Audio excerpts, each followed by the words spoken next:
જયવંત સંગ કૃપાળુ ગુરુનો પુણ્યના પુંજે થયો દુર્લક્ષ જે સ્વસ્વરૂપનો ગુરુ દર્શને સહજે ગયો રે મુક્તિ માર્ગ પિછાનવો સુખ તે વિના જગમાં નથી સ્વચ્છંદને પ્રતિબંધથી જીવ રજડતા થાક્યો નથી ધ્યાન ધૂપમ મનઃ પુષ્પમ પંચેન્દ્રિય હુતાશનમ ક્ષમા જપ સંતોષ પૂજા પૂજ્ય દેવો નિરંજનમ. સત્શ્રુતને નમસ્કાર, અસીમ ઉપકારી આત્માને નમસ્કાર, તારક ત્રિપુટીને નમસ્કાર, ભાવિત્રોને નમસ્કાર, ભાવિત્રો સમાન મુરબ્બીઓ મુમુક્ષુને નમસ્કાર. પરમ કૃપાળુ દેવ પ્રણીત વચનામૃતજી પત્રાંક 649 મુંબઈ આસો વિક્રમ સંવત 1951 એટલે કે તારીખ 19/9/1895થી તારીખ 18/10/1895 દરમિયાન લખાયેલો પત્ર છે. તેમાં આપણે 2-3 લાઈન યથાશક્તિ વિચારી હતી, પછી અધૂરો રહ્યો તે ફરીથી જોઈએ કે ગયેલી એક પળ પણ પાછી મળતી નથી અને તે અમૂલ્ય છે. તો પછી આખી આયુષ્ય સ્થિતિ, ગુમાવેલી તક, વીતેલું સમય કે પળ અને ફેંકેલું બાણ કે તીર એ કાંઈ પાછું આવતું નથી. ગુમાવેલી તક પણ પાછી આવતી નથી, તો વીતેલી પળ પણ પાછી આવતી નથી. તો પળ એટલે 12 સેકન્ડ 24 સેકન્ડનું માપ છે. એમાં એક પળ એટલે 24 સેકન્ડ ગણીએ અને 2.5 વિપળ ગણીએ એવી એક પળ, તો આખી જિંદગીની કેટલી ક્ષણ કેટલી પળ થાય આપણે જાણીએ છીએ. તો એક ક્ષણ જો અમૂલ્ય છે તો બીજી બધી આખી જિંદગીનું તો કેટલા ગણી અમૂલ્ય થઈ એનો કોઈ ક્યાસ નીકળી શકે એમ નથી. એટલે કે અધધ થઈ જાય, અહોહો થઈ જાય એવું અમૂલ્ય મનુષ્ય જીવન છે, આપણે જાણીએ છીએ. તો કૃપાદેવ આગળ સમજાવે છે કે એક પળનો હીન ઉપયોગ તે એક અમૂલ્ય કૌસ્તુભ ખોવા કરતાં પણ વિશેષ હાનિકારક છે. વિષ્ણુ ભગવાનના ગળાનો હાર કે શ્રી કૃષ્ણ વાસુદેવના ગળાનો હાર, એમાં કૌસ્તુભ નામનો મણિ જે દેવદાનવોએ સમુદ્ર મંથન કર્યું ત્યારે 14 રત્નો બહાર પડ્યા તેમાંનું એક, અને તે ગમે તેટલો કિંમતી હોય, મહામૂલ્યવાન હોય, પણ તેના કરતાં પણ આપણે જે પળ ગુમાવીએ છીએ એની કિંમત વધી જાય છે. સમ્યક દર્શન થાય છે તો પણ એક પળમાં થાય છે, જાય છે તો પણ એક પળમાં જાય છે. કેવલ જ્ઞાન થાય છે તે એક પળમાં થાય છે અને જતું રહેતું નથી, એટલે સવાલ નથી. પણ જે કંઈ થાય છે તે એક સમયમાં એક પળમાં થાય છે. તો આવી એક પળ, તો કૌસ્તુભ મણિનું મહાત્મ્ય એ રીતે હતું કે એમાંથી સોનું ઝરે. તો સોનું ઝરે, અહીંયા આપણને કૃપાદેવના વચનામૃતજીમાં પાનું ફરે અને સોનું ઝરે એવું લાગે છે. તો કોની કિંમત વધારે થઈ કે દેવોને દુર્લભ એવી સંપત્તિ બધી તો ભોગવીને આવ્યા છીએ, અને હવે દેવો પણ જેને ઝંખે છે કે દુર્લભ છે એવો મનુષ્ય દેહ, અને એ મનુષ્ય દેહ તો આપણને મળ્યો, અને ત્યાર પછી જો સદુપયોગ ન થાય અને પળનો હીન ઉપયોગ થાય તો જ્ઞાની પુરુષને ઘણી કરુણા આવે છે. એટલે લખ્યું છે કે એક અમૂલ્ય કૌસ્તુભ મણિ ખોવાઈ જાય, ગુમાવી બેસીએ એના કરતાં પણ ઘણું વધારે નુકસાન છે. તો તેવી 60 પળની એક ઘડીનો હીન ઉપયોગ કરવાથી કેટલી બધી હાનિ થવી જોઈએ. એમ એક દિન, એક પક્ષ એટલે કે પખવાડિયું, એક માસ એટલે એક મહિનો, એક વર્ષ, અને અનુક્રમે આખી આયુષ્ય સ્થિતિનો હીન ઉપયોગ એ કેટલી હાનિ અને કેટલા અશ્રયનું કારણ થાય તે વિચાર શુક્લ હૃદયથી તરત આવી શકશે. એટલે પળની જ વાત કરી છે. 1989માં છેલ્લું રિસર્ચ થયું અને જે સેકન્ડનું મહત્ત્વ બતાવ્યું છે, પહેલાં 1956માં થયું, 1956માં થયું, પછી 1967માં થયું અને છેલ્લે 1989માં થયું.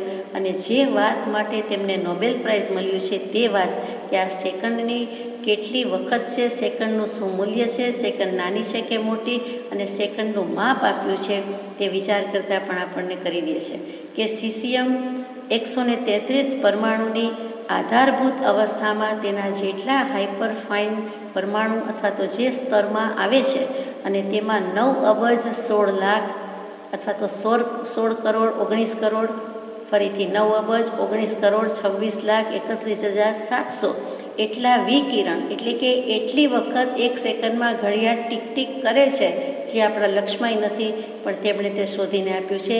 જીના ગમે તો કહ્યું છે કે સમયથી વધારે સૂક્ષ્મ કોઈ માપ નથી. આ સેકન્ડના માપની વાત ચાલે છે, તો સેકન્ડ પણ આટલી સૂક્ષ્મ અને મોટી હોય તો સમયની તો વાત જ ક્યાં ગઈ કે એક સમય, એક પ્રદેશ અને એક ભૂતગલ પરમાણુ, એનું જ્ઞાન તેને કેવલ જ્ઞાન કહી દીધું. તો આવી રીતે જે વાત છે તે આપણને સમજાવે છે કે સમય, સેકન્ડ શું ચીજ છે અને કેટલો તેનો સદઉપયોગ કરવો જોઈએ. એ જો જીવ શુક્લ અંતઃકરણથી વિચારે, પવિત્ર હૃદયથી, નિર્મળ હૃદયથી વિચારે તો જ કૃપાળુદેવના વચનને દાદ આપી શકાય. કૃપાળુદેવ પોતે પ્રકાશે છે કે શુક્લ અંતઃકરણ વિના મારા કથનને કોણ દાદ આપશે? દાદ આપશે, દાદ માગે તેવા છે, પરંતુ દાદ આપનારા કોણ? તો કે શુક્લ, નિર્મળ, પવિત્ર ચિત્ત હૃદયથી વિચાર કરનારા જીવો, બીજા કોઈ નહીં. તો એ આપણને એક સમય ગુમાવતા જે હાનિ અને અકલ્યાણ થાય છે તે સમજી શકાય તેવું છે. ફરીથી લખે છે કે સુખ અને આનંદ એ સર્વ પ્રાણી, સર્વ જીવ, સર્વ સત્વ અને સર્વ જંતુને નિરંતર પ્રિય છે. હંમેશા કૃપાળુદેવ સુખ અને આનંદ સાથે જ લખે.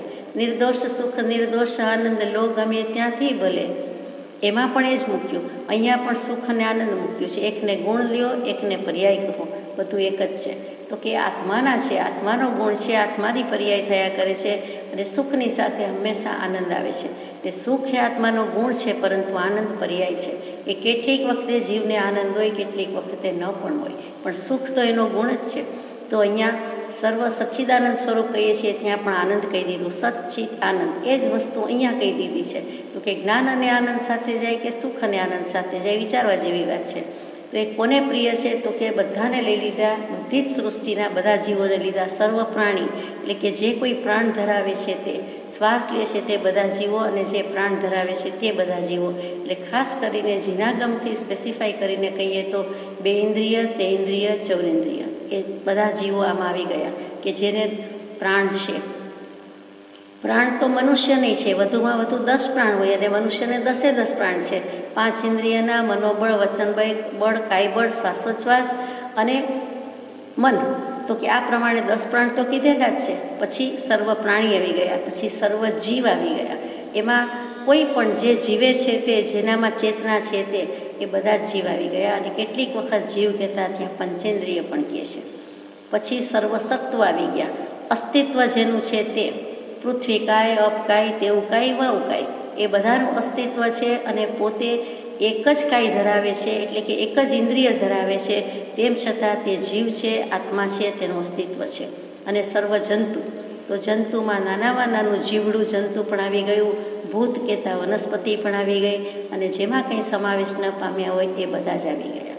જો કે એક દાર્શનિક વિદ્વાન થઈ ગયા છે, ડાયોજિનિસ, એમને પૂછવામાં આવ્યું કે સૌથી વધારે સૂક્ષ્મ જંતુ કયું, અથવા તો ભયાનક ભયંકર જંતુ કયું, કે ઝેરવાળું જંતુ કયું? ત્યારે ભયંકર અને ઝેરવાળું જંતુમાં તરત જ બધાને થાય કે સાપ, વીંછી એવા કંઈ નામ આવશે. ત્યારે એમણે એમ જણાવ્યું કે જે મૂર્ખ માનવ છે, અધ્યાત્મની દિશામાં ડગલું માંડતો નથી, તેના જેવું કોઈ ક્રૂર હિંસક જંતુ નથી. એ સૌથી વધારે વિસ્મય છે, ઝેરી છે અને ભયંકર છે.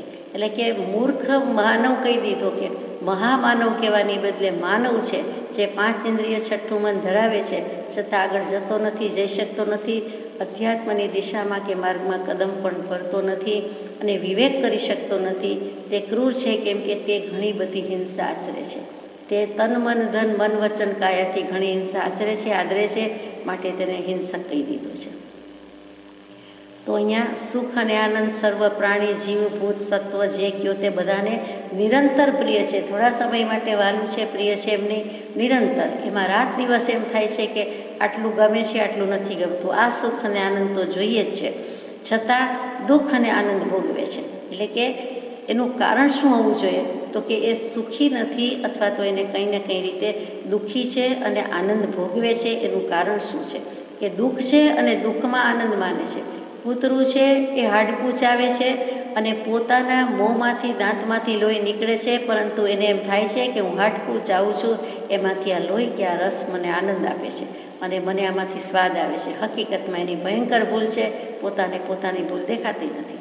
તો અહીંયા જ્ઞાની પુરુષ તો આપણી ભૂલ કે કાંકરો કાઢીને હાથમાં આપે છે કે શું કામ એવું દુઃખ ભોગવવું પડે છે, તો એના કારણમાં અજ્ઞાન અને તે વડે થતો પડનો હીન ઉપયોગ એમ લખે છે કે અજ્ઞાનથી દુઃખ ભોગવે છે. રાગ દ્વેષ અજ્ઞાન એ મુખ્ય કર્મની ગ્રંથ, થાય નિવૃત્તિ જે હતી તે જ મોક્ષનો પંથ.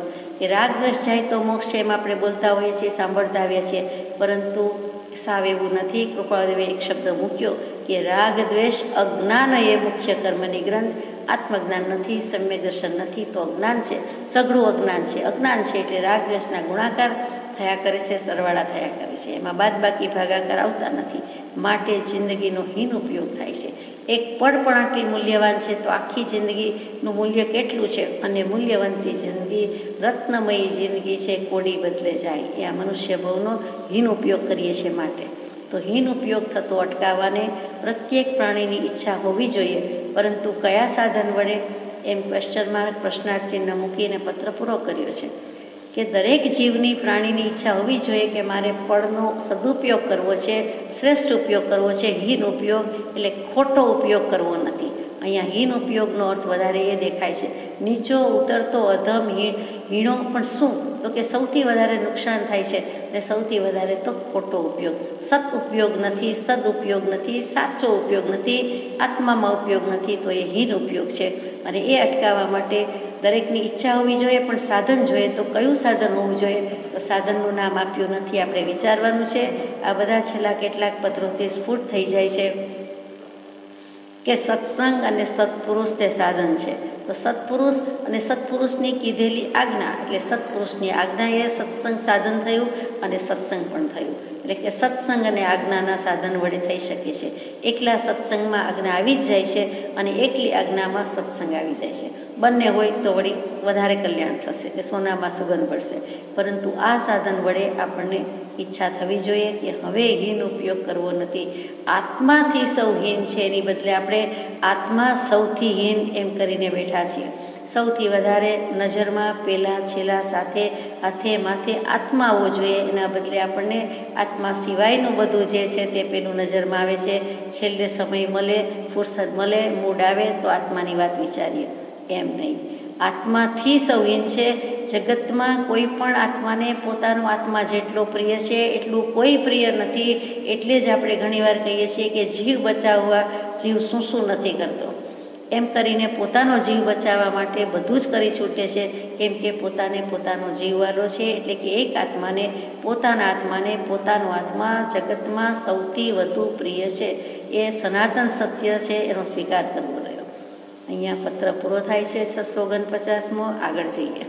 કોને લખાયો છે? અનુપલબ્ધ છે 650મો પત્ર, પણ કોને લખાયો છે તે મળી શક્યું નથી. મુંબઈ, આસો, વિક્રમ સંવત 1951. એટલે આસો મહિનામાં ગમે ત્યારે લખાયો છે. 19/9/1895 18/10/1895 દરમિયાન લખાયો છે. અંતર્મુખ દૃષ્ટિ જે પુરુષોની થઈ છે તે પુરુષોને પણ સતત જાગૃતિરૂપ ભલામણ શ્રી વિતરાગે કહી છે. કેમ કે અનંતકાળના અધ્યાસવાળા પદાર્થોનો સંગ છે તે કંઈ પણ દૃષ્ટિને આકર્ષે એવો ભય રાખવા યોગ્ય છે.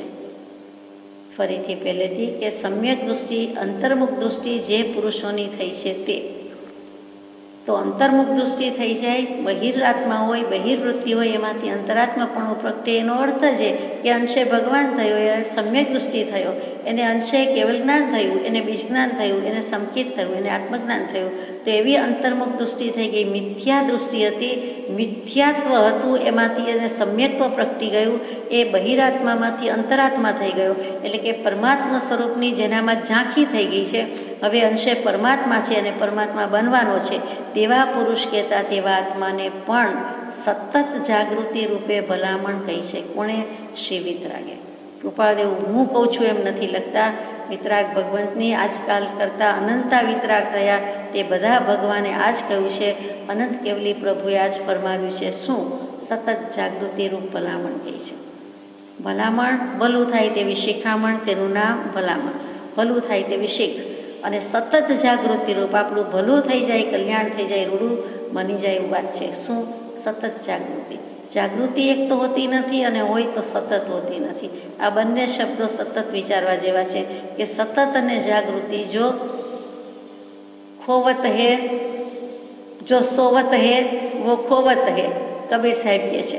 અને જે જાગે છે તે પાવે છે અને જે સૂઈ જાય છે તે કોઈ બેસે છે, એવી સીધી વાત છે. તો શું કામ એવું કહ્યું છે? લખે છે કેમ કે અનંતકાળના અધ્યાસવાળા પદાર્થનો સંઘ છે. આજ સુધી જીવે અનંતકાળમાં પરિચય કોનો કર્યો? તો કે અનિત્ય પદાર્થનો, બાહ્ય પદાર્થનો અધ્યાસ કર્યો, પરિચય કર્યો.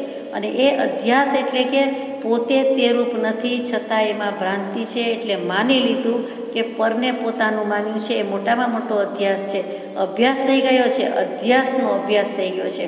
અધિવત્તા આસ, આસ એટલે બેસવું, આસન.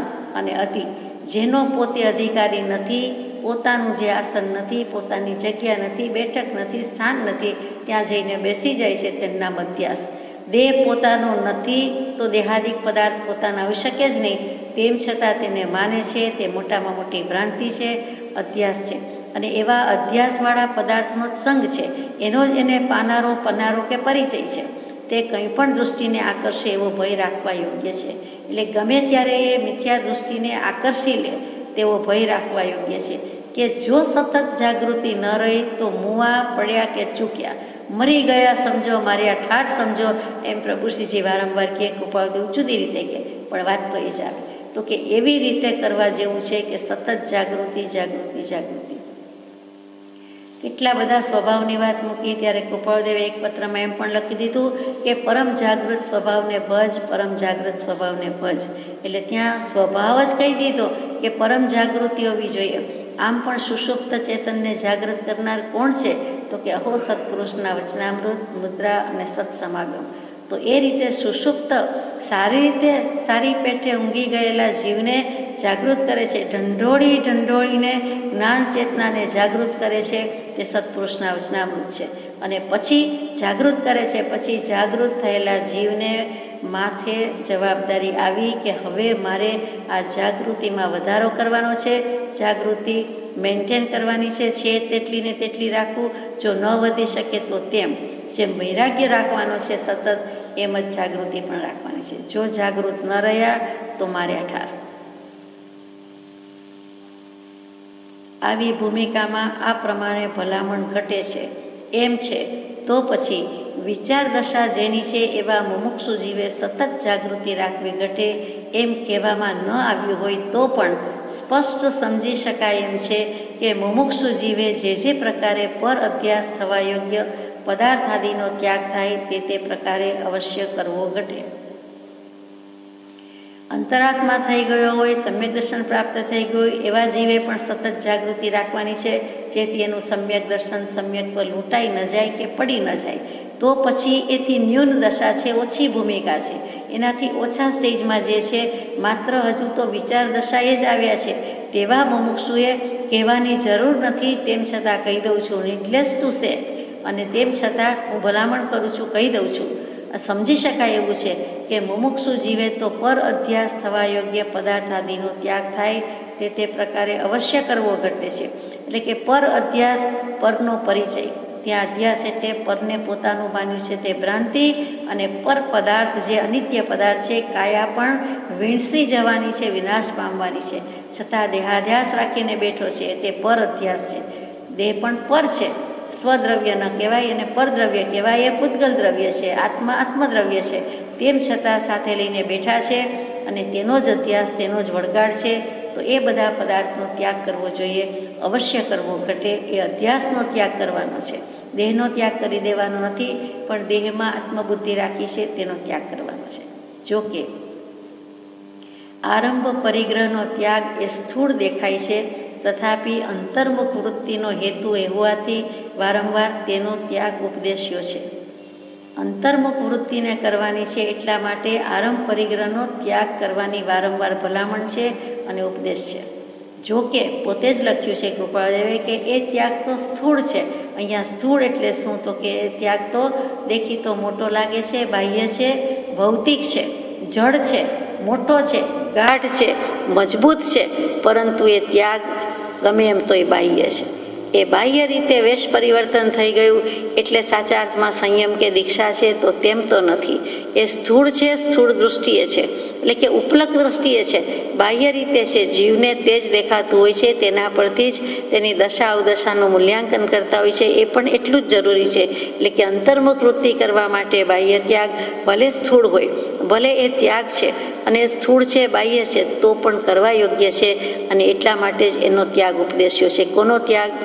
તો કે પર અધ્યાસનો ત્યાગ. જે પર પદાર્થ છે, બીજામાં પોતે પોતાપણું માર્યાપણું માન્યું છે, તેને છોડી દેવાની વાત કીધી છે. અહીંયા આરંભ પરિગ્રહની નિવૃત્તિ ઉપર જ્ઞાની પુરુષોએ કેટલો બધો વિશેષ ભાર મૂક્યો છે એ સમજાય છે. પ્રજ્ઞાબોધમાં પરમ પૂજ્ય બ્રહ્મચારીજીએ આખું એક પુષ્પ લખ્યું છે અને એનું ટાઇટલ જ એ મૂક્યું છે કે આરંભ પરિગ્રહની નિવૃત્તિ ઉપર જ્ઞાની પુરુષે મૂકેલો વિશેષ ભાર. એ જ વસ્તુ કૃપાળદેવે પત્રોમાં મૂકી છે અને એના પરથી જ એમણે પદ્યમાં મૂક્યું છે. 506 નંબરનો પત્ર વગેરે શું સૂચવે છે કે આરંભ પરિગ્રહથી છૂટો. આરંભ પરિગ્રહ મતિ જ્ઞાનાવરણ કરે છે, શ્રુત જ્ઞાનાવરણ કરે છે, અવધિ જ્ઞાનાવરણ કરે છે, મનઃપર્યોગ જ્ઞાનાવરણ કરે છે, કેવલ જ્ઞાનાવરણ પણ કરે છે. એટલે કે આ પાંચે જ્ઞાનને આવરે છે એવો આરંભ અને એવો પરિગ્રહ 17 બોલથી એની સમજાવટ કરી હતી અને તે પણ આપણે યથાશક્તિ વિચાર્યું છે. તો એ 17 બોલે આરંભ પરિગ્રહ નડી જાય છે અને 5 જ્ઞાનને આવરણ કરાવી દે છે. એ કેવી રીતે જાય? તો કે આરંભ પરિગ્રહથી નિવર્તે તો તેને 5 જ્ઞાન હાજર થઈ જાય. મતિ અને શ્રુત તો અંશે અપેક્ષાએ છે જ અને એના વિનાના આપણે ક્યારેય નથી, પરંતુ છે કેવલ જ્ઞાન સુધીનો માર્ગ મોકળો થઈ જાય જો આરંભ પરિગ્રહથી નિવૃત્ત થઈ જાય તો. એટલે કે નિવૃત્તિ લેવાની બુદ્ધિ એમાં આપણને ખાસ મૂકી છે. આમ પણ જીવે મનથી નિવૃત્ત થવાનું છે. સ્થૂળ દૃષ્ટિએ તો ઘણા થાય છે, બધા થાય છે, પરંતુ આંતરિક રીતે અંતરંગ પરિણતિથી મૂળભૂત રીતે મનથી નિવૃત્ત થાય તો જ તેનું કલ્યાણ સંભવે છે, આપણે જાણીએ છીએ. 506 નંબરમાં 2 લાઈન વચ્ચેથી વાત કરું તો બહુ સુંદર મૂકી છે કે તો પછી જો વિચારવાન દશાએ જીવે વિચારવાનું છે, મુમુક્ષુએ વિચારવાનું છે અને એની પહેલાં જે કહ્યું તે સમ્યક દૃષ્ટિને પણ વિચારવાનું છે. તો કૃપાળદેવ 506માં કહે છે કે તો પછી જેને માર્ગાનુસારી અવસ્થામાં પણ હજુ પ્રવેશ થયો નથી, થવું છે પણ થયા નથી, એવા જીવને તો આ સર્વ વ્યવસાયથી વિશેષ નિવૃત્ત ભાવ રાખવો અને વિચાર જાગૃતિ રાખવી યોગ્ય છે. એમ જણાવવા જેવું પણ રહેતું નથી, કેમ કે તે તો સમજણમાં સેજે આવી શકે એવું છે. આ તો બધા સહેલાઈથી સમજી શકે એવી વાત છે કે વિચાર જાગૃતિ હોવી જોઈએ અને તો જ આ પ્રમાણે નિવૃત્ત ભાવ રાખવો કે સેવવો યોગ્ય છે. અહીંયા આ પત્ર આપણે પૂરો કરીએ છીએ. પત્રાંક 651. અત્યંત અગત્યનો પત્ર, આખો મોક્ષ માર્ગ મૂકી દીધો હોય તેવો પ્રસ્તુત પત્ર પરમ પૂજ્ય શ્રી સૌભાગભાઈને લખાયો છે. પત્રાંક 651, મુંબઈ, કારતક, વિક્રમ સંવત 1952, તારીખ 19/10/1895 તારીખ 16/11/1895 એ દરમિયાન લખાયેલો પત્ર છે. જેમ છે તેમ આત્મ સ્વરૂપ જાણ્યું તેનું નામ સમજવું છે. તેથી ઉપયોગ અન્ય વિકલ્પ રહિત થયો તેનું નામ સમાવવું છે. વસ્તુતા એ બંને એક જ છે. સમજવું અને સમાવાનું જે 645માં પત્રમાં કૃપાળદેવે શ્રી સૌભાગભાઈને લખ્યું હતું કે સમજીને સમાઈ ગયા શું અને સમજીને સમાઈ રહ્યા શું, એ બંને નાના ટચુકડા પ્રશ્ન લાગે, આપણને તો એક જેવા જ લાગે. તે બંનેનો અર્થ પૂછાવ્યો હતો. સૌભાગભાઈએ યથાશક્તિ જવાબ આપ્યો, આપણે પણ થોડો ઘણો વિચાર કર્યો, પરંતુ પછી એમ પણ કહેલું કે હવે 645માં પત્રની વાત 651માં આગળ આવે છે ત્યારે આપણે યથાશક્તિ વધારે વિગતમાં લઈશું. એ જ 651માં પત્ર છે કે જેમાં સમગ્ર મોક્ષ માર્ગ મૂકી દીધો છે. આ એક પત્ર સમજાઈ જાય તો બધું સમજાઈ ગયું, આત્મકલ્યાણ થઈ ગયું તેવું બધું છે. તો સમજવું અને સમાવવું એના ઉપર છે. તો જેમ છે તેમ એટલે as it is, really real, યથાખ્યાત, આત્માનું સ્વરૂપ જેમ છે તેમ, યથા એઝ ઇટ ઇઝ, જેવું છે તેવું, એમાં કોઈ ફેરફાર નહીં, તેવું જ સમજવું અને તેવું જાણવું, તેનું નામ સમજવું છે. તો જે સ્વરૂપ સમજ્યા વિના પામ્યો દુઃખ અનંત, સમજાવ્યું તે પદનમો શ્રી સદગુરુ ભગવાન. એ આખું શાસ્ત્રની શરૂઆત પણ કૃપાળદેવે કેવી સુંદર કરી. પહેલી ગાથામાં જ આખો મોક્ષ માર્ગ અથવા તો જે કેવું છે તે આત્મસિદ્ધિ શાસ્ત્રને બધું જ કહી દીધું છે. આમ પણ જ્ઞાની પુરુષોની એક શૈલી જ એવી છે કે જેથી શરૂઆતની પીઠિકા 5-15 શ્લોકમાં અને બને તો એકાદ શ્લોકમાં જ બધું જ કહી દેતા હોય છે. પછી તો તેનો વિસ્તાર છે. તો અહીંયા સમજવા ઉપર ભાર આવ્યો છે. તો સમજ શબ્દ શું છે? સમજ, કાનો માત્રા કાંઈ રસ્વ અધિક ઓછું વધતું કાંઈ નથી, જેમ છે તેમ શબ્દો છે કે સમપણે જન્મે, સમપણે ઉગે અને સમપણે જાય, તેનું નામ સમજ. સમજણ શું છે? તો કે સિસ્ટમ એઝ એ હોલ, એનો જો ગ્રાસ્પ લઈએ તો તે સમજણ છે. અને સમજથી વિરુદ્ધનો શબ્દ શું છે? તો કે અસમજણ, અણસમજ અને અસામંજસ્ય. આ બધા શબ્દો પર્યાયવાચી શબ્દ છે. ટૂંકમાં કહું તો મોક્ષ, પરમાત્મા પ્રાપ્તિ, આત્મજ્ઞાન, બ્રહ્મજ્ઞાન, આત્મસિદ્ધિ, સમ્યક દર્શન, આ બધા જ સૂઝ અથવા વિવેક બુદ્ધિની તેના અંતિમ જ્યોતિ કેન્દ્ર સુધીની યાત્રા છે. એટલે કે શરૂઆતથી લઈને છેક સુધી લઈ જાય તે બધા શબ્દો આ અને આ જ છે. મોક્ષે જવું હોય, પરમાત્મા પ્રાપ્ત કરવું હોય, આત્માની સિદ્ધિ કરવી હોય, આત્માનું જ્ઞાન કરવું હોય કે બ્રહ્મનું જ્ઞાન, અગર તો સમ્યક દર્શન, તો એમાં સૂઝ અને વિવેક બુદ્ધિ શરૂઆત થાય છે અને તેના અંતિમ ચરણ સુધી લઈ જાય છે. એટલે કે અંતિમ જ્યોતિ કેન્દ્ર સુધીની આ યાત્રા છે, મોક્ષની યાત્રા છે. દેહ છે ત્યાં સુધી દેહનો સાક્ષી સમજાય છે. ક્ષેત્ર છે તો ક્ષેત્રજ્ઞની વાત થાય છે. ઇન્દ્રિય જ્ઞાનમાં પણ પડે વિવેક કરવો પડે છે. મનની વૃત્તિઓમાં પણ પડે વિવેક કરવો પડે છે. વાસના, વિકાર અને શુદ્ધ ભાવના ભેદ કરવા પડે છે. એ વિના સંસાર તો શું, શરીરની યાત્રા પણ સંભવતી નથી. પણ જે સૂઝ પ્રાપ્ત થાય છે તેની ઊંડામાં ઊંડી જ્યોતિરૂપ કેન્દ્રમાં લઈ જઈએ અને તે કેન્દ્ર સાથે જો તદાકાર થઈ જઈએ તો ત્યાં જ સકલ સર્જનના સાક્ષી અથવા તો વિશ્વરૂપ થઈ જવાય અને કોઈ ચેતનામય શાંત પ્રસન્ન ભાવ વેદાઈ જાય અને એવી શાશ્વત અવસ્થાનો અનુભવ થઈ જાય છે. અને આ જ વસ્તુ જે છે તે આ સંભવ તરફ શ્રદ્ધાની ગતિ કરવાની છે. એ જ આપણી ધર્મયાત્રા છે, એ જ આપણો મોક્ષ માર્ગ છે. આ સર્વ દર્શનને માન્ય છે. આ માત્ર વિતરાગ દર્શન કહે છે એવું નથી, વેદાંત દર્શન પણ કહે છે, ઇતર દર્શન પણ કહે છે. આ બધાના સારાંશ રૂપે વાત કહી અને તે સૂઝ અને વિવેક, આ સૂઝ વિવેક એનું જ નામ સમજણ છે. કવિ છોટમ થઈ ગયા, કૃપાળદેવે જેને જ્ઞાની કવિ કયા છે તે 250માં પત્રમાં લખ્યું છે કે છોટમ જ્ઞાની હતા અને તે મલાતજમાં થઈ ગયા. તે જ છોટમ કવિની વાત છે. કવિ કયો કે ભક્ત કયો કે જે કયો તે જ્ઞાની કયો તે, કે સૂઝ વિના અંધારું, સૂઝ વિના અંધારું. એટલે કે સૂઝબૂઝ કહીએ છીએ, શુદ્ધબુદ્ધ કહીએ છીએ તો કે સૂઝ નથી હોતી. રૂઢિગત ભાષામાં આપણે સૂઝ શબ્દ કયો, એના પરથી સુઝાવ આવ્યો. તો આ સૂઝ અને સુઝાવ છે એ જ સૂઝ છે અને એ જ સમજણ છે. એના વિના બધું અંધારું છે.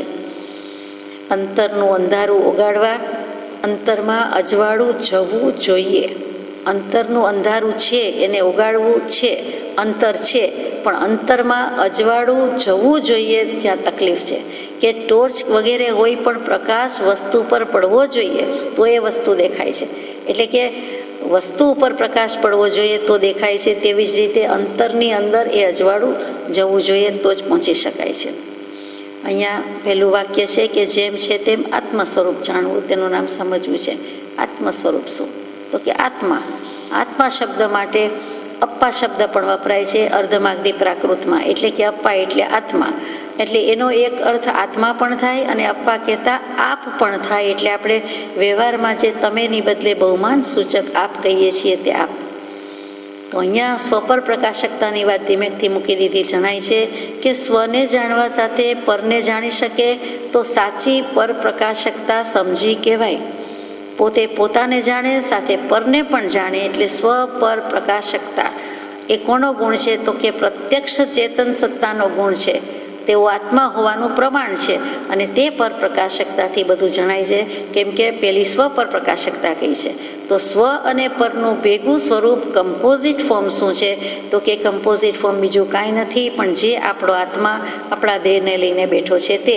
એટલે કે દેહ અને આત્મા, જીવ અને કાયા, આત્મા અને પૂતગલની બાજી ભેગી છે. બંને દ્રવ્યો સાથે છે, સાથે રહે છે પણ એક થઈ જતા નથી. દેહના લક્ષણ જુદા છે, આત્માના લક્ષણ જુદા છે.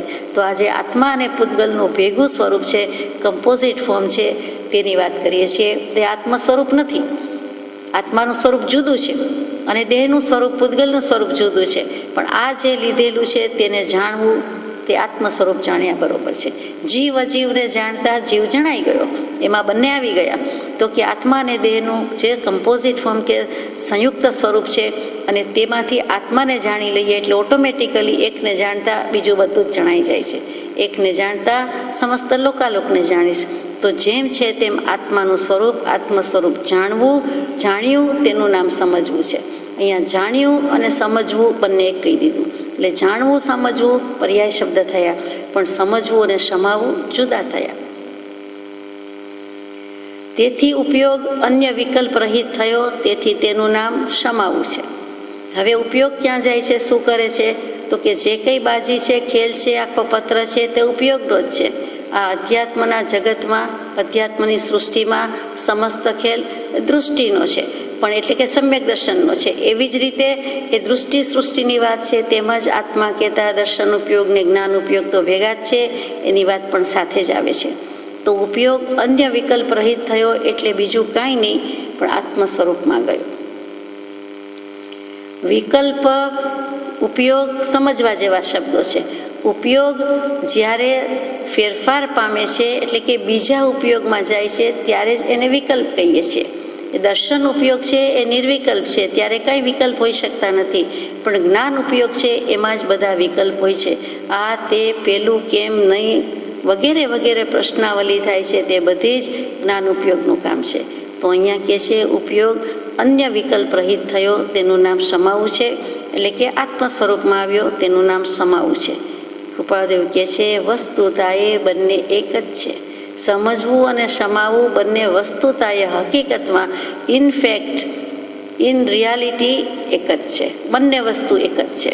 કે સમજવું કયો તો એક અને સમાવવું કયો તો એક. જેમ છે તેમ સમજાવવાથી ઉપયોગ સ્વરૂપમાં સમાયો અને આત્મા સ્વભાવમય થઈ રહ્યો, એ પ્રથમ વાક્ય સમજીને સમાઈ રહ્યા તેનો અર્થ છે. હવે સમજીને સમાઈ રહ્યાનો અર્થ આવ્યો કે જેમ છે તેમ સમજાવવાથી ઉપયોગ સ્વરૂપમાં સમાયો. સ્વભાવ અને સ્વરૂપ, એક દ્રવ્યની પર્યાય, એક ગુણની પર્યાય. તો અહીંયા સ્વભાવને જે રીતે લ્યો તે રીતે, પણ ઉપયોગ સ્વરૂપમાં સમાયો છે. એટલે ગયો ક્યાં? તો કે આત્મા સ્વભાવમય થઈ રહ્યો. એટલે કે વિભાવ પરભાવ તેણે કર્યા નહીં. શું કામ?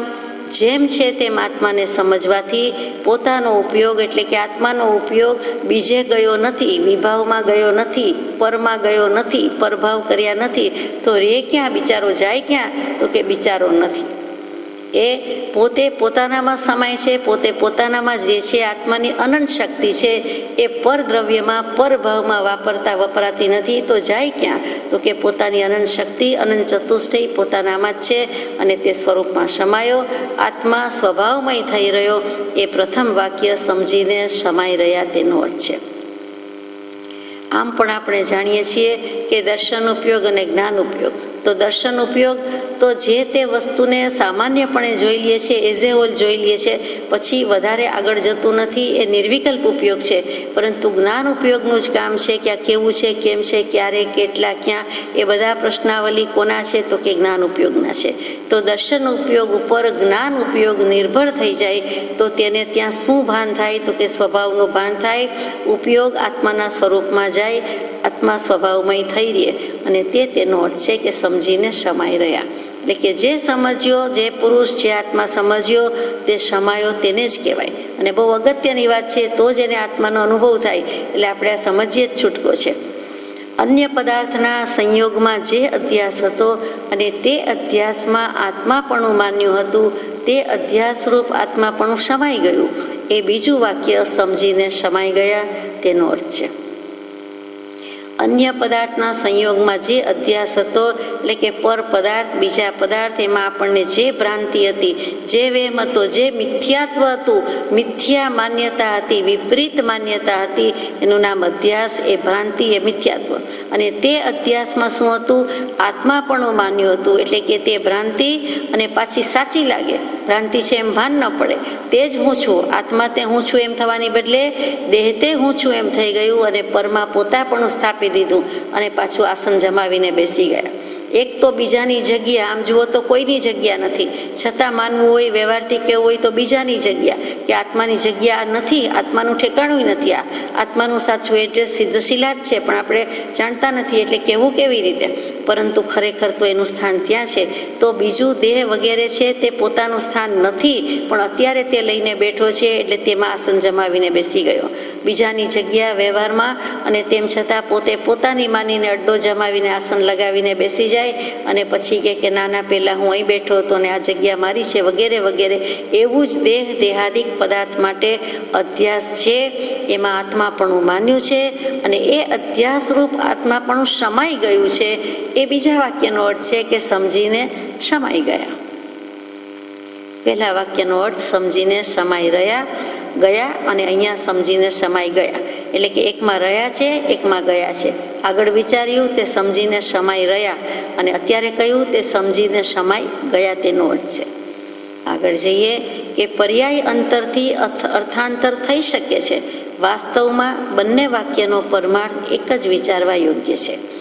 પર્યાય અંતરથી અર્થાંતર થઈ શકે છે, એટલે કે પર્યાય બદલાય છે તો અર્થ પણ બદલાય છે. એમાં ગુણ અને પર્યાયમાં જ્યારે ભાગ પાડીએ છીએ ત્યારે વ્યંજન પર્યાય, ગુણ પર્યાય વગેરે પણ આવે છે, અર્થ પર્યાય પણ આવે છે. એ વાત વળી જુદી મુદ્દો છે, પણ એ અહીંયા સમજવા માટે છે. સીધો સાદો અર્થ લઈએ છીએ કે જો પર્યાય એટલે કે અવસ્થા, સ્ટેજ, પરિણમન, વિકાર, વિભાવ વગેરે થાય છે તો અર્થાંતર, તો આત્માનો ઉપયોગ પણ તરત જ બદલાઈ જાય છે. પણ વાસ્તવમાં, હકીકતમાં બંને વાક્યનો પરમાર્થ એક જ વિચારવા યોગ્ય છે કે સમજીને સમાઈ ગયા અથવા તો સમજીને સમાઈ રહ્યા. અન્ય પદાર્થના સંયોગની વાત કરી ત્યારે હેય અને ઉપાદેય, જે ત્રણ વસ્તુ છે, હેય, જ્ઞેય અને ઉપાદેય. હેય એટલે છોડી દેવા યોગ્ય કે ત્યાગ કરવા યોગ્ય, જ્ઞેય એટલે જાણવા યોગ્ય, ઉપાદેય એટલે આદરવા યોગ્ય કે આચરવા યોગ્ય. તો એમાં હેય અને જ્ઞેય, હેય અને ઉપાદેય એ બે તો ચારિત્રમાં જાય છે. તો જ્ઞેય છે તે ચોક્કસ જ્ઞાનમાં જાય છે. તો જ્ઞેય એટલે જાણવા યોગ્ય પદાર્થ, અને એ જાણવું કહેતા ત્યાં જ્ઞાન આવ્યું અને એ જ્ઞાનમાં સમાવેશ પામે છે. પરંતુ પરને જ્યારે આપણે પર તરીકે જાણી લીધું, સમજી લીધું, એટલે તરત જ એ હેય બની જાય છે કે એ તો પર છે, એ તો બીજું બીજાનું, એ પારકું, એ મારું નહીં. એટલે એમ સમજતા જ તેને છોડી દઈએ છીએ, એ હેય બની જાય છે. એ ઉપાદેય બનતું નથી. એ પર છે, એ પરદ્રવ્ય, પરભાવને મારે લેવાય નહીં, મારી પાસે રખાય નહીં, મારે એવા ભાવ કરાય નહીં. એટલે ત્યાં પરને જુદું પાડી દીધું. તો શા માટે એને ઉપાદેય ગણવું જોઈએ? તો કે ઉપાદેય ગણતા જ નથી. હેય ગણીએ છીએ, એનો અર્થ જ એ કે ઉપાદેય નથી. અને આવી સમજ તે જ સમ્યક દર્શન, તે જ સચ્ચાઈ, અને આ સમજ સમત્વ પર રહે છે, માટે તેને સમ્યક્ત્વ કહ્યું જાય છે. અહીંયા મોટી વાત કહી દીધી છે. જે સમજ્યા તેણે મારું, તારું એ આદિ અહમત્વ, મમત્વ સમાવી દીધું. કેમ કે કોઈ પણ નિજ સ્વભાવ તો તેઓ દીઠો નહીં, અને નિજ સ્વભાવ તો અચિંત્ય, અવ્યાબાદ સ્વરૂપ, કેવળ ન્યારો અને એવો જ જોયો, એટલે તેમાં જ સમાવેશ પામી ગયા. જે પુરુષ સમજ્યા છે, જે આત્મા સમજ્યા છે, તેણે મારું, તારું કે તારું મારું વગેરે અહમત્વ અને મમત્વ, અહમ કહેતા હું પણ, મમત્વ મમ કહેતા મારું, મારાપણું, એટલે હું પણ અને મારાપણું એ સમાવી દીધું છે. કેમ કે એ કંઈ પોતાનો સ્વભાવ નથી. હું પણ કરવું કે મારાપણું કરવું એ તો પર્યાય છે, એ પોતાનો સ્વભાવ છે જ નહીં. ગમે તેવો ક્રોધમાન, માયાલોભ વગેરે હોય, વિભાવ પરભાવ હોય, પણ એ કેટલો સમય ટકે? એ સ્વભાવ હોય તો ભેગો ને ભેગો રહીએ, અથવા તો આવી જ જાય, તેમાં જ સ્થિતિ કરે, એમ તો છે નહીં. એટલે એ ક્ષણના ખેલ છે. 4 દિન કી ચાંદની છે, 2 દિન કા મહેમાન, એના જેવું કે થોડીક વાર માટે જ હોય છે. એ પોતાનો સ્વભાવ નથી. એટલે અહમત્વ, મમત્વ સમાવી દીધું. કેમ કે આત્માનો સ્વભાવ તો જુદો છે. નિજ સ્વભાવ, આત્માનો સ્વભાવ તો અચિંત્ય, અવ્યાબાદ સ્વરૂપ છે, અને કેવળ ન્યારો એટલે અસંગપણો છે. ત્યાં પણ દર્શન ઉપયોગ અને જ્ઞાન ઉપયોગની વાતથી સમજવાનું છે કે દર્શન ઉપયોગ કહેતા સેન્સ ઓફ લિમિટલેસ, મહાસત્તા, અને જ્ઞાન ઉપયોગ કહીએ છીએ એટલે સેન્સ ઓફ લિમિટેડ, એટલે કે દર્શન ઉપયોગ ઉપર જ્ઞાન ઉપયોગ નિર્ભર થઈ જાય છે. તેનું જ નામ જ્ઞાતા દ્રષ્ટા ભાવ. નાળિયેરમાં જેમ ગોળો જુદો જુદો ખખડે છે અને જુદો ને જુદો જ કહેવાય છે, તેમાં આત્મજ્ઞાન થાય છે, સંકેત થાય છે. તેને દેહથી આત્મા જુદો જુદો ને જુદો જ લાગે છે, ન્યારો ન્યારો ને ન્યારો જ લાગે છે. આ એનું ન્યારાપણું, આ એનું અસંગપણું, આ એનું અપ્રતિબદ્ધપણું છે. અને તેનાથી જ આત્માને આત્મા કહ્યો જાય છે કે હવે અમે મુક્ત, હવે આત્મ સ્વભાવ, હવે મુક્ત સ્વભાવનો અનુભવ કરી લીધો. એટલે કે અંશે મુક્ત તો ત્યાં જ થઈ ગયો. આત્મા સિવાય અન્યમાં સ્વમાન્યતા હતી તે ટાળી પરમાર્થે મૌન થાય. વાણીએ કરી આ આનું છે એ આદિ કહેવારૂપ બનવારૂપ વ્યવહાર વચનાદિ યોગ સુધી કવચિત રહ્યો. તથાપિ આત્માથી આ મારું છે એ વિકલ્પ કેવળ સમાઈ ગયો. જેમ છે તેમ અચિંત્ય સ્વાનુભવ ગોચર પદમાં લીનતા થઈ. અહીંયા ઘણું કહી દીધું કે આત્મા સિવાય અન્યમાં, એટલે આપણને એક દેહ યાદ આવે છે.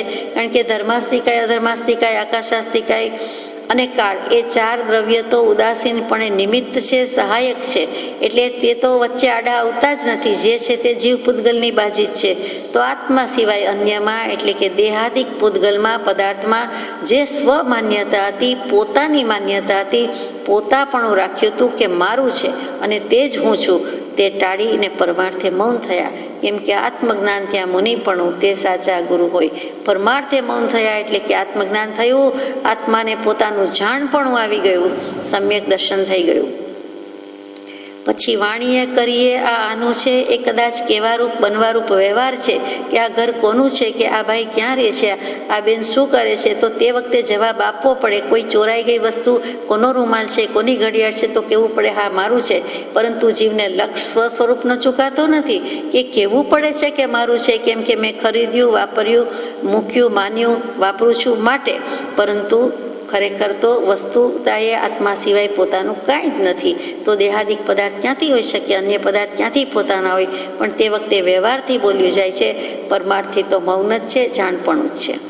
વચનાદિ યોગ સુધી કવચિત આ વ્યવહાર રહ્યો. તથાપિ તો પણ આત્માથી આ મારું છે એ વિકલ્પ કેવળ સમાઈ ગયો. એ તો નરી આંખે દેખાય છે, સ્પષ્ટ અનુભવાય છે કે રૂમાલ મારો કેવી રીતે મારો? શું મેં ઉત્પન્ન કર્યો એટલે મારો? નહીં. વાપરું છું એટલે મારો, લીધો એટલે વાપરું છું, કે વાપરું છું એટલે લીધો માટે લેવો છે, અથવા તો એના પૈસા ખર્ચ્યા એટલે, કે કોઈએ ભેટ આપ્યો એટલે. બધા વિચાર કરતાં કરતાં વિકલ્પ એ કંઈ રહેતો નથી કે કહેવા પૂરતું છે કે એ મારો રૂમાલ છે, કેમ કે વાપરું છું, કે મારી સાથે છે, કે મારી પાસે છે. બાકી એથી વિશેષ કાંઈ નથી. તો એ વિકલ્પ સમાઈ જાય છે.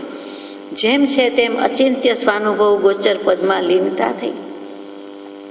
એટલે કે ઉપયોગમાં બીજે ક્યાંય જવાપણું રહેતું નથી. કોઈ જાતના રાગદ્વેષ નથી, રતિ અરતિ નથી, શુભાશુભ ભાવ નથી, સાચું ખોટું, સારું નરસુંના કોઈ સર્ટિફિકેટ નથી. પણ તો છે શું? તો કે ન ચિંતવી શકાય તેવા સ્વ અનુભવ ગોચર પદમાં લીનતા થઈ. માત્ર અનુભવે જ સમજાય તેવું જે, એવું જે પોતાનું સ્વરૂપ છે તેમાં એને લીનતા થઈ. એનું જ્ઞાન થયું, એને જાણ્યું, એની સમજ થઈ અને એમાં ડૂબી ગયો. સ્વરૂપ રમમાણ થયો, સ્વરૂપમાં રમવા માંડ્યો, મશગુલ થઈ ગયો, લીન થઈ ગયો. અને એ જ કરવા માટે તો બધાનો પુરુષાર્થ છે. એટલે અહીંયા આટલું જ કહેવાનું છે કે પોતાનો બોધ થવાથી પોતાને પોતામાં સમાઈ જવું એ શાંતિનો માર્ગ છે. દરરોજ ઓમ શાંતિ શાંતિ શાંતિ શાંતિ પાઠ, એના 3 મહામૂલ્ય રત્નવંત અક્ષર દરરોજ બોલીએ છીએ, શબ્દો બોલીએ છીએ. પરંતુ ભાવ શું છે? તો કે સંપૂર્ણપણે શમન થઈ જવું, શાંત થઈ જવું. આત્માના બધા ભાવ, બધી વૃત્તિ, બધું જ શાંત થઈ જવું. એનું જ નામ સમાધિ, એનું નામ નિર્વિકલ્પ સમાધિ. અને છેલ્લે શાંતિનો માર્ગ કે મોક્ષનો માર્ગ કે કલ્યાણનો માર્ગ કે સુખનો માર્ગ, એક અને એક અને એક, અને એનું જ નામ નિર્વાણ માર્ગ છે, મોક્ષ માર્ગ છે. અહીંયા આ પત્રમાં ઉપયોગની વાત અને સ્વભાવની વાત મુખ્ય છે.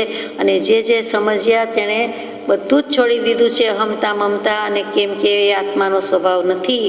આત્મ સ્વભાવે ન વિકલ્પ કોઈ, વિભાવથી ભિન્ન સુખી અમોહી, નિર્બંધ અસ્પૃષ્ટ અનન્ય ભાળો, સદાય આત્મા સ્થિરતા જવાળો.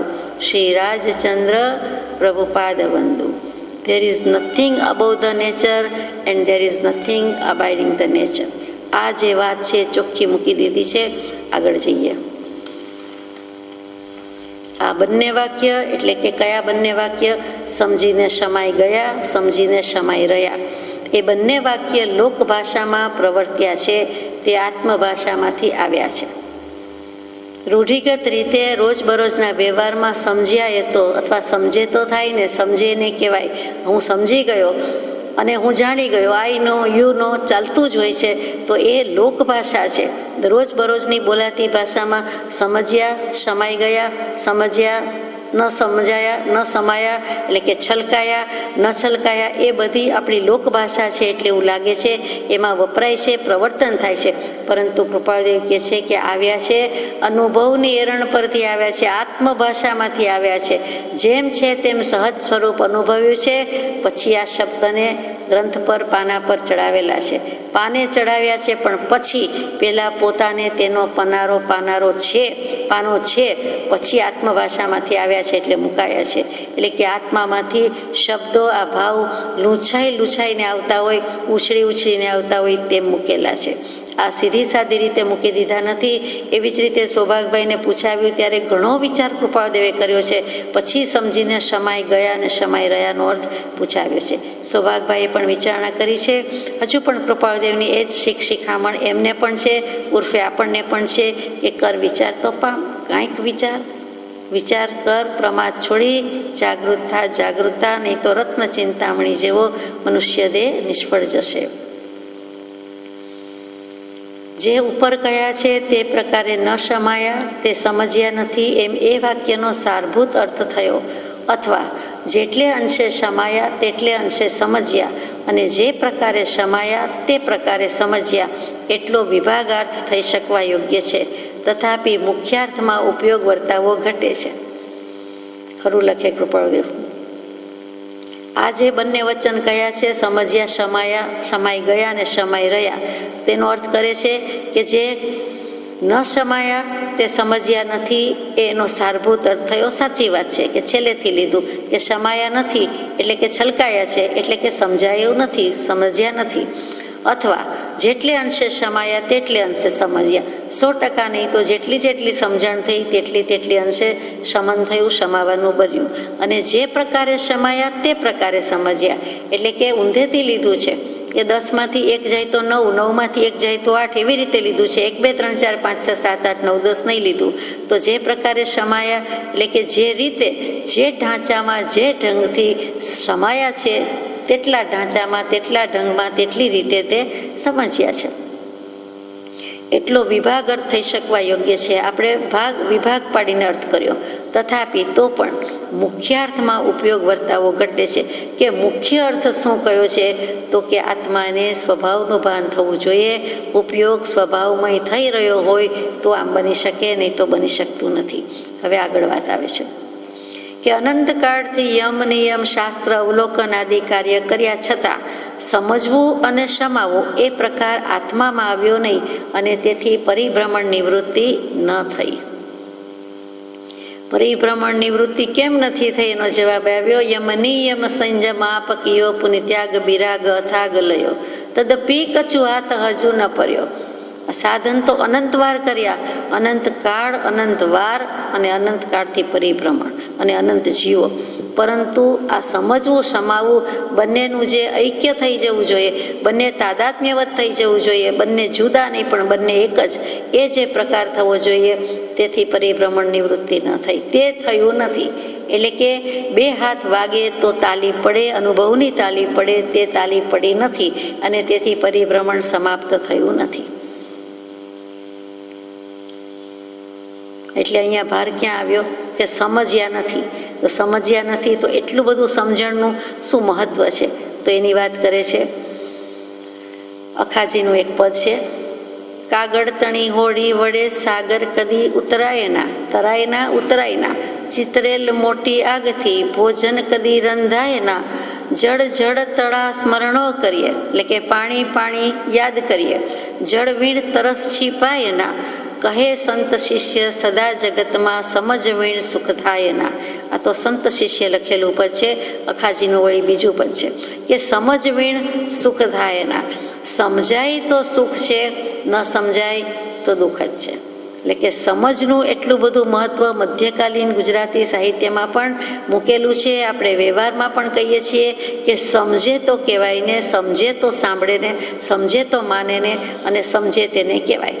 અણસમજુ પાસે આપણે બે બોલ ખોટે ખોટા નકામાં વેડફતા નથી, નાખતા પણ નથી. અખાજીએ જે વાત મૂકી છે તે આ પ્રમાણે છે: સમજણ વિના રે સુખ નહીં, જરી જીવને રે, વસ્તુ ગતિ કે મૂળ ખાય. એટલે વસ્તુની ગતિ કે પદાર્થનું સ્વરૂપ સમજણ વિના સુખ નથી. અને કેવી રીતે ઓળખાય? એટલે કે ઓળખતો નથી માટે સમજાતું નથી, માટે એને સુખ નથી. આપમાં વસે છે આપનો આત્મા રે, તેણે કાંઈ જીવપણું ન વજાય, સમજણ વિના રે સુખ નહીં જીવને રે. પછી છેલ્લે અંતમાં મૂકી દે છે કે જે નર સમજ્યા રે તે તો ત્યાં શમી ગયા રે. કહે અખો ઉતર્યા પેલે પાર રે, સમજણ વિના રે સુખ નહીં જીવને રે. સમજણ નથી તો કાંઈ જ નથી. અહીંયા ઘણું બધું કહી દીધું. હવે ઉપાયની વાત આવશે કે સમજવા અને સમાવાનું જે કોઈ ઐક્ય કરે તે સ્વાનુભવ પદમાં વર્તે.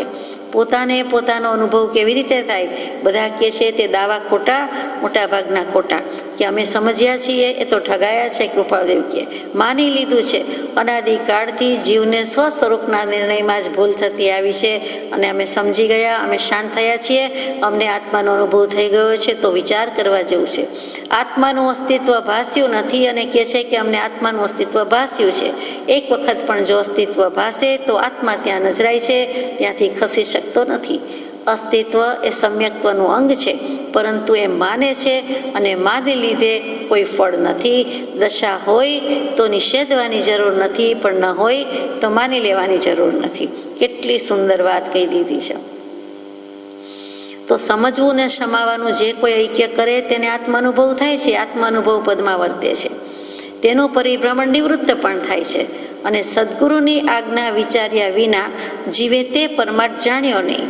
જાણવાને પ્રતિબંધક અસત્સંગ, સ્વચ્છંદ અને અવિચાર તેનો રોધ કર્યો નહીં, જેથી સમજવું તથા સમાવવું તથા બેયનું ઐક્ય ન બન્યું એવો નિશ્ચય પ્રસિદ્ધ છે.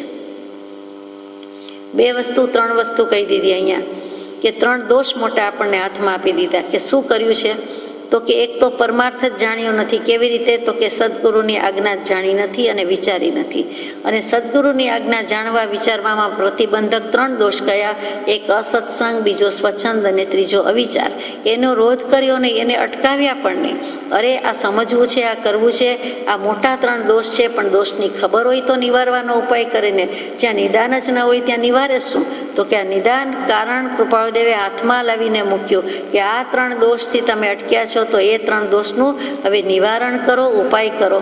ઉપાય શું છે? તો કે સત્પુરુષની આજ્ઞા આરાધવી જોઈએ. સાથે સાથે અસત્સંગ નહીં કરવો જોઈએ, અર્થાત સત્સંગ કરવો જોઈએ. તો અસત્સંગ શું છે? તો કે પોતાના ક્રોધમાન, માયાલોભ વગેરે કશાયનો સંગ છે, તે બધો પણ અસત્સંગ છે. એટલે તે પણ ન કરવો જોઈએ. એટલે પોતાને ખબર પડવી જોઈએ કે હવે કાંઈ કશાય ઉપશાંત થયા કે કેમ? તો કે કશાયની ઉપશાંતતા માત્ર મોક્ષ અભિલાષ, ભવે ખેદ અંતર દયા, તે કહીએ જિજ્ઞાસ.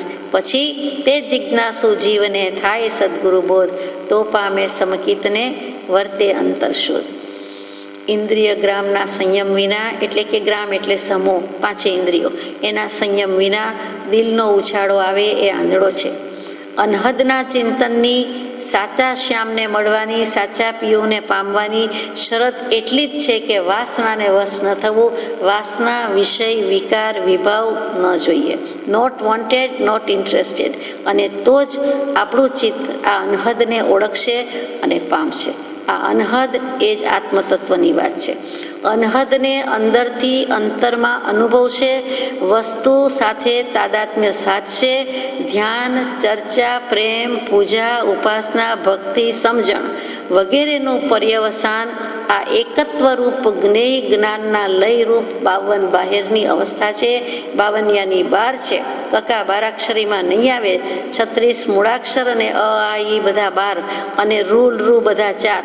એ 36 ને 12 અને 12 ને 4. એટલે તમે જુઓ કે સરવાળો 52નો થયો. આ 52ની 12ની આત્માની અવસ્થા. આત્માના અનુભવની વાત છે, જેવી તેવી વાત નથી.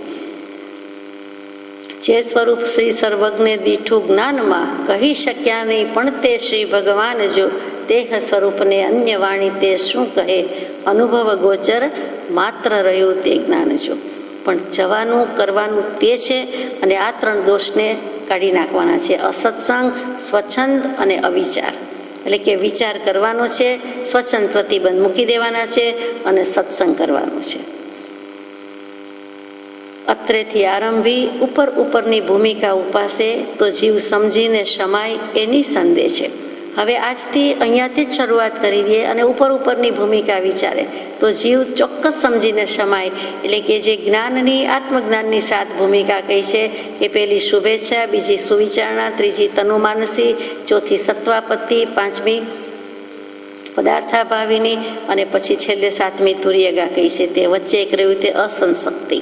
તો કે આ જે એક પછી એક સ્ટેજ છે, જ્યાં પ્રગટે સુવિચારણા, ત્યાં પ્રગટે એની જે જ્ઞાન, જે જ્ઞાન ક્ષય મોહ થઈ પામે પદ નિર્વાણ, એમ કરીને બધું કહી દીધું છે.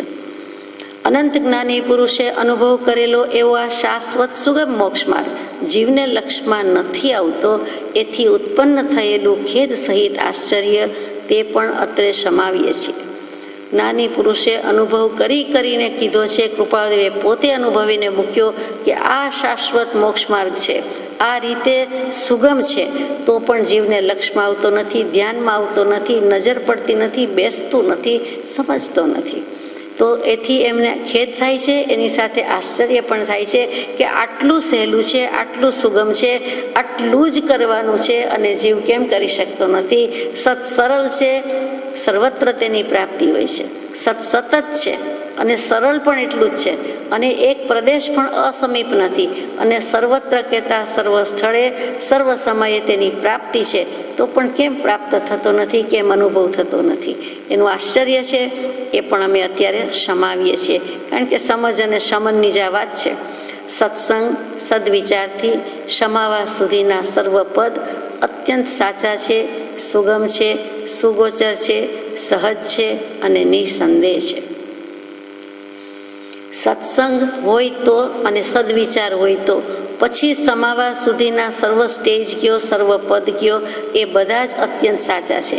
એટલે કે જે 7 ભૂમિકા કહી દીધી તે, અને જીનાગમથી 4થી 14મા સુધીની વાત લીધી, અને 4થા સુધીમાં એટલે કે 5મી યોગ દૃષ્ટિ સુધીના જે કંઈ સ્ટેજીસ બતાવ્યા છે તે બધા જ પદ બધી જ રીતે કયો. તો કે પહેલું પદ, બીજું પદ, ત્રીજું પદ સાથે 7 પદ જ્ઞાનની ભૂમિકાની વાત કરો તો ગુણસ્થાનકમાં પણ તેમજ 14 તો કે અત્યંત સાચા છે, સુગમ છે અને સુગોચર છે. સાચા છે, સત છે, સુગમ છે, સહેલાઈથી પામી શકાય તેવા છે, પણ એને બતાવનાર જોઈએ, સતને બતાવનાર સત જોઈએ. સુગોચર છે, અગોચરમાંથી જે 2 દિવસ પહેલાં એમ આવ્યું કે મોક્ષનો માર્ગ, કદાચ તો ગઈકાલે જ આવ્યું કે નિર્વાણ માર્ગ, મોક્ષ માર્ગ કેવો છે, અગમ્ય છે, અગોચર છે. અહીંયા લખે છે કે સુગોચર છે, સહેલાઈથી, સારી રીતે, ઉત્તમ રીતે પામી શકાય તેવો છે, સહજ છે, સ્વાભાવિક છે. આ સ્વભાવની વાત છે તો એ સ્વાભાવિક જ હોય ને. સ્વભાવને કોઈનો આધાર નથી, સ્વભાવનો બધાને આધાર છે. આ નિરાલંબ બોધ છે, આ સહજ છે અને નિસંદેહ છે, ડાઉટલેસ ફેક્ટ છે, કે આમાં કોઈ શંકાને સવાલ જ રહેતો નથી, સંદેહને સ્થાન જ રહેતું નથી. એટલું અવિતત સત્ય છે. એટલે કે આમાં કોઈ મિનમેખ નથી. આ ત્રિકાલા બાધિત સત્ય છે. તમે સમજો એમ કરીને કૃપાળદેવને લાગે છે કે મીઠાની ગાંગડી જેવું, મીઠાની ગાંગડી લવણને રૂપે રહે તો સિંધુ પણ તેને કેમ લહે. તો એને સાગરપણું કે સિંધુનું સ્થાન મળે કેવી રીતે? લવણ જ છે, મીઠું જ છે, પણ દરિયામાં એને દરિયો જુદો જ છે. એ પોતે પોતાનું આપોપું ઓગાળે, ઓગળી જાય, ગળી જાય તો જ અસ્તિત્વ ગુમાવી દે, તો જ એને દરિયાનું બિરુદ મળે કે દરિયાના પાણીનું બિરુદ મળે. જ્યારે મીઠું ગયું ઓગળી, કોણ કહે મને વસ્તુ મળી. અખા ભગતજી કહે છે, ગુરુ શિષ્યના સંવાદમાં જ મૂકી છે, બહુ મજાની મૂકી છે કે મીઠું જ્યારે ઓગળી જાય છે, પોતાનું આપોપું ગુમાવી દે છે, અહમત્વ મમત્વ મૂકી દે છે, અસ્તિત્વ મિટાવી ફિટાવી દે છે, ત્યારે એને વસ્તુ પ્રાપ્ત થાય છે. તેમ ખાલી થવાનું છે, ચોખ્ખા થવાનું છે. જ્ઞાની પુરુષની પાસે શરમ શું, સંકોચ શું, ક્ષોભ શું, એ આપવા જ બેઠા છે.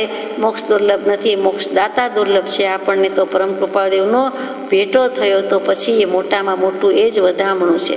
એ સમજણમાં શો પદાર્થ રહ્યો છે, એમાં કેવો અધ્યવસાય રહ્યો છે, તો કે હું નહીં, તું નહીં, તે નહીં, પણ અપરંપારાજી. આ અપરંપારની જે વસ્તુ છે, પરાત્પર બ્રહ્મની વાત છે, તે જ તો પામવાની વાત છે અને તે જ તો સમજવાની વાત છે. એટલે અહીંયા આ આત્માનુભવની વાત લગભગ બહુ જ ટૂંકમાં ઉપલક રીતે આપણે પૂરી કરી. જે કંઈ છે તે ઉપયોગની બોલબાલા છે અને ઉપયોગ જ સમજવાનો છે, સ્વભાવ સમજવાનો છે. સ્વભાવમાં રહેવું, વિભાવથી મુકાવવું એ જીદ પ્રવચનની મુખ્ય આજ્ઞા છે અને તેમાં આવશે તો જ કર્મની સંતતિ તૂટશે અને તો જ આત્મા પોતાનો સ્વભાવ છે એ સ્વભાવ પરિણતિએ સ્વરૂપ પરિણતિનો કરતા છે. ત્રીજા પદમાં કહ્યું છે તે જો કરવું હોય તો આ રીતે જ થઈ શકશે. લિખિત અંગમાં 4 ઓમ છે. એક એક અક્ષર આત્મારૂપ કયા છે? રા, જ, ચંદ્ર એ 4 અક્ષરના વતી 4 ઓમ મૂક્યા છે. કૃપાળદેવે ચાંદ રેડી દીધો છે આત્મ સ્વરૂપ થઈને, સહજાત્મ સ્વરૂપ થઈને જ બધું લખ્યું છે. અહીંયા આપણે પણ એટલું જ કહીએ, સહજાત્મ સ્વરૂપ પરમ ગુરુ.